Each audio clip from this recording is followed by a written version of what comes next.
이 금리가 또 나머지 변수에 영향을 미쳐요. 그 어느 때보다도 물가 지표에 기민하게 우리가 관심을 가져야 할 필요가 있다. 지금으로서는 미국과 한국 간의 기준금리 역전 현상을 용인할 가능성이 높습니다. 부동산에 투자하셔라라는 것은 저축 수익률보다도 낮기 때문에 적절한 제안이 아닌 거고, 작년부터 늘 지금까지 계속 얘기했던 겁니다. 그 단적인 증거를 제가 보여드릴게요.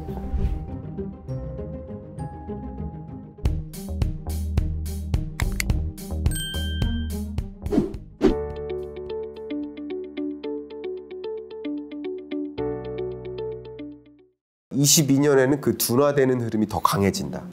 거의 보시면 상승률이 여기가 0이잖아요. 네. 0.1%가 안 돼요. 그럼 물가 상승률이 4%라고 한다면 그거보다도 훨씬 밑도는 부동산 가격 상승률이기 때문에 이건 둔화죠. 웬만한 투자 대상의 투자 수익률보다 낮기 때문에 투자 성격으로서는 적절한 게 아니죠. 왜냐하면 기회비용을 고려한다면 저축 수익률보다도 낮기 때문에 이것을 부동산에 투자하셔라라는 것은 적절한 제안이 아닌 거고, 여전히 현금이 더 낮다는 것이죠. 22년의 경우에는 그렇다는 거죠. 어쨌든 그러면 둔화는 된다고 하는데 왜 떨어지지는 않을 거라고 보시는 거예요? 네, 떨어지지는 않습니다. 그러니까 일단 기본적으로 근래 역사상 떨어져 봤던 적이 2019년이에요. 2019년에는 떨어졌었죠. 네, 잠깐? 네, 잠깐. 그리고 그걸 떨어질 거라고 2018년 전망에 예측을 했었죠. 2018년에 2019년 전망할 때 조정될 거라고 말씀드렸었고요. 그건 이제 역시 긴축 행보하고 거의 벗어나지 않아요. 나머지 변수들은 그렇게 영향력이 크지 않습니다. 그리고 어떻게 보면 수요나 공급이나 정책, 제도적인 이런 요인들도 물론 있지만 이 금리가 또 나머지 변수에 영향을 미쳐요. 그런 면에서 이것은 지배적이라고 볼 수 있고, 정말 나머지 것들은 그냥 여러분들이 분석하시는 분이 아니시란다면 미분양 주택 건수의 흐름이라든가 공실률이라는 지표, 이런 것들을 이제 가지고 수요 공급을 확인하시면서 금리의 향방을 보시면 어느 정도 가늠할 수 있습니다. 그렇게 볼 수 있고요. 이 영상을 보시는 분이 전국에 다 계시잖아요. 네. 그렇기 때문에 체감적으로 달리 느껴질 겁니다. 지방하고 그렇죠. 수도권하고. 수도권의 경우에는 기본적으로 수요가 계속 뒷받침되는 지역들이에요. 가격이 조금만 떨어지면 내가 사겠다라는 마음을 갖고 계신 그 대기 수요가 이미 있어요. 그렇기 때문에 가격이 떨어지기 어려워요. 그리고 원래 가격이라는 그 변수가 주식하고는 달리 하방 경직성이 있어요. 어려운 표현이죠. 우리가 이직을 만약에 하실 일은 없지만 아직은 없습니다. 그죠? 만약에 이직을 한다 하더라도 연봉을 깎아가면서 이직하고 싶으세요? 없습니다. 그게 하방 경직성이에요. 그러니까 집을 내가 예를 들어 20억에 샀다 그러면 절대 20억 밑으로는 안 팔고 싶은 거예요. 그런데 역시 이것도 지역에 따라 다른 거죠. 제가 지금 말씀드린 것처럼 여러분이 거주하고 계신 지역이 지방이라고 한다면 지방 중에서도 군소도시에 해당될 텐데 지방 소멸 이슈가 있는 지역들, 인구 소멸 이슈가 있는 지역들, 고령화 이슈가 있는 지역들은 공통적으로 빈집들이 있어요. 독거노인이 늘어서예요. 그럼 독거노인이 지방 군소도시에 계시다가 이제 돌아가시고 나면 그게 다른 그 수요로 채워지지가 않아요. 그러면서 계속 공실로 남아 있는 거예요. 그러니까 이런 지역 같은 경우는 이 가격이 상승할 만한 여력이 없어요. 그나마 20년, 21년처럼 대세 상승장일 때, 부동산 가격이 수도권이 폭풍 솟을 때 같이 지표상으로 상승하는 흐름은 있겠지만 그건 사실상 상승하는 게 아니라는 거예요. 왜냐하면 수도권이 20% 상승했는데 우리 지방은 2% 상승했어요. 그럼 여전히 나 2% 상승했어요 라고 느끼실 겁니까? 상대적으로 하락한 거라고 느끼시겠습니까?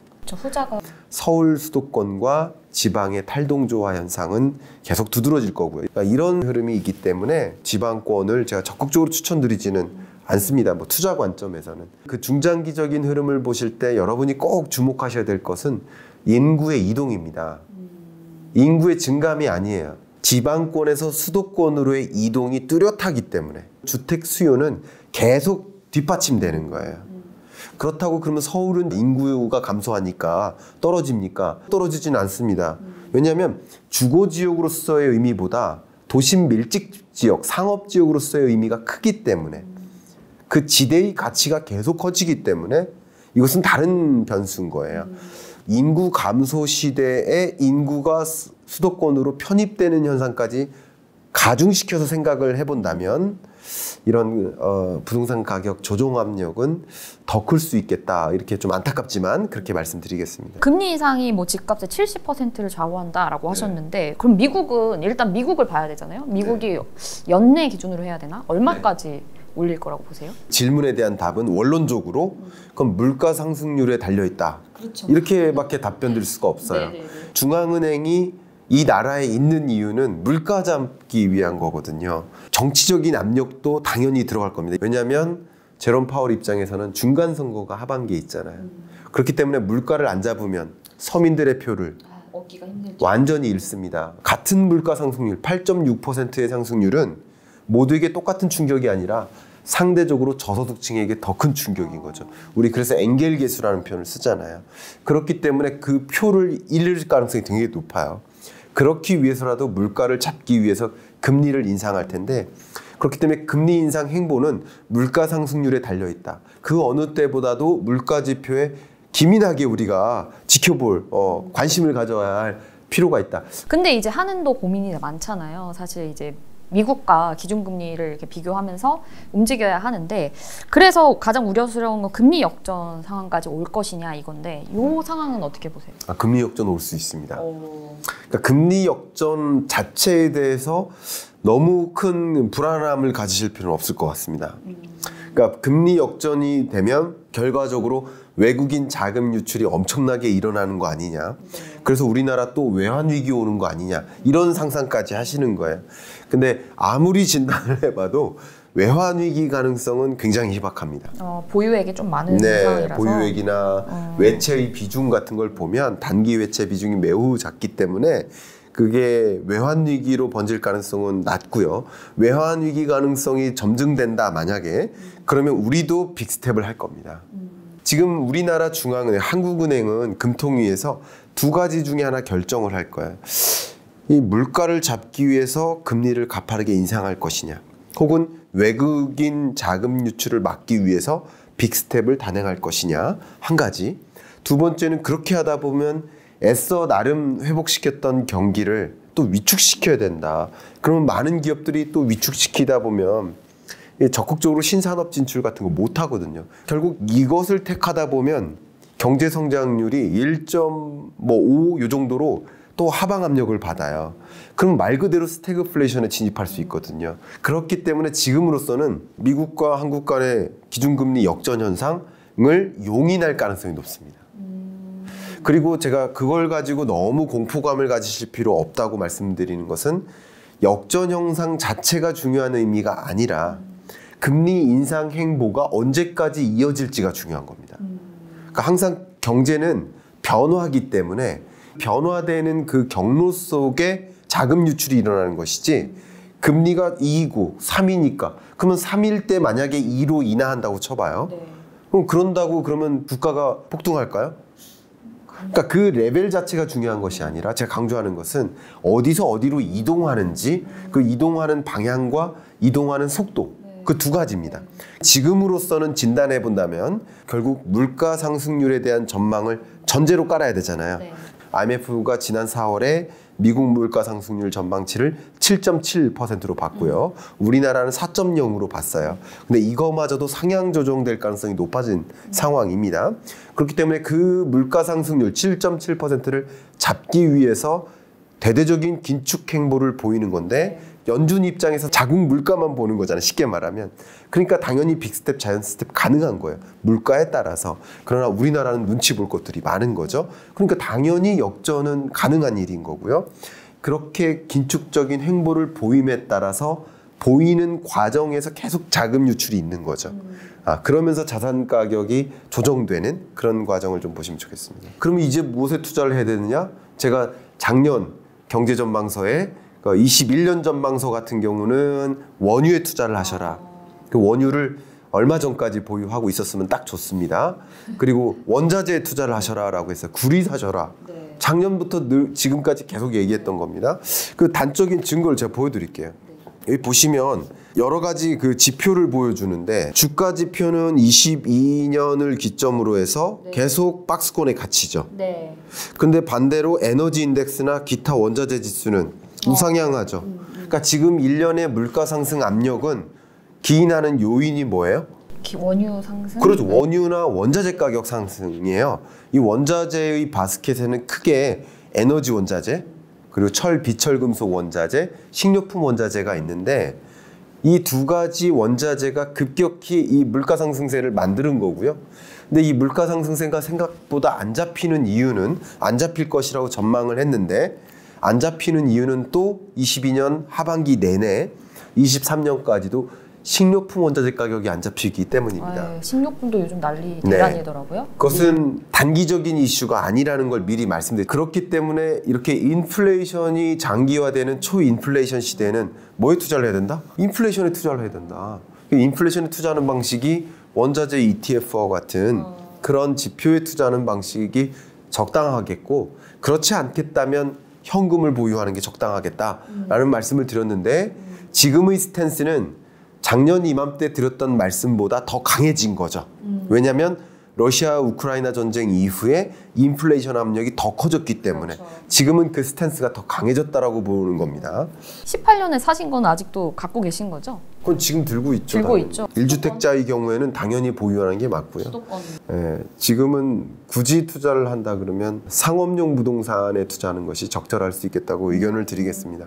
근데 그 상업용 부동산도 금리와 밀접하게 연관되어 있는데, 그러니까 금리보다 더 밀접한 것이 공실률입니다. 상업용 부동산 시장의 경우에는 이 코로나19 중에 떨어진 유일한 자산이 있습니다. 그게 상업용 부동산 시장이에요. 금리의 향방하고 달리 움직이죠. 근데 그건 왜 그랬느냐? 공실이 늘어서예요. 자영업자가 폐업하고 식당이 문 닫고 하면서 공실이 늘면서 공실률이 역사상 고점을 찍었었단 말이에요. 그러면 이 공실률이 그 이후로 떨어질 일만 남았다라고 판단하는 순간이 상가 가격의 저점인 거죠. 그런 것들이 전격적으로 풀리는 시점이 바로 6월이기 때문에 그렇기 때문에 지금은요, 이 창업 열기가 폐업 열기를 넘어섰습니다. 여러분 체감적으로도 느낄 겁니다. 그 상가 같은 데 가보시면, 상업용 부동산 밀집 지역 같은 데 가보시면 공실률이 채워지는 것을 여러분 체감하실 수 있을 겁니다. 그래서 상권 분석도 좀 잘 하셔가지고 괜찮은 곳들이 있다면 매수해보는 것도 좋겠다. 이런 말씀이시죠. 여러분이 이제 뭐 큰 그런 상가 투자 어렵지 않습니까? 뭐 이렇게 만약에 말씀하신다면 그 상업용 부동산 가격에 편승하는 그런 투자 방법, 아니면 뭐 리츠 투자라든가 이런 여러 가지 대체 투자들이 분명히 있기 때문에 그런 공실률 지표를 모니터링 하시면서 달려갈 수 있는데, 제가 사실 경제 읽어주는 남자 TV에서는 이 상업용 부동산 공실률 지표가 분기마다 나오기 때문에 제 분기에 한 번씩은 꼭 말씀드립니다. 그러니까 그런 것들을 계속 모니터링 하실 필요가 있겠죠.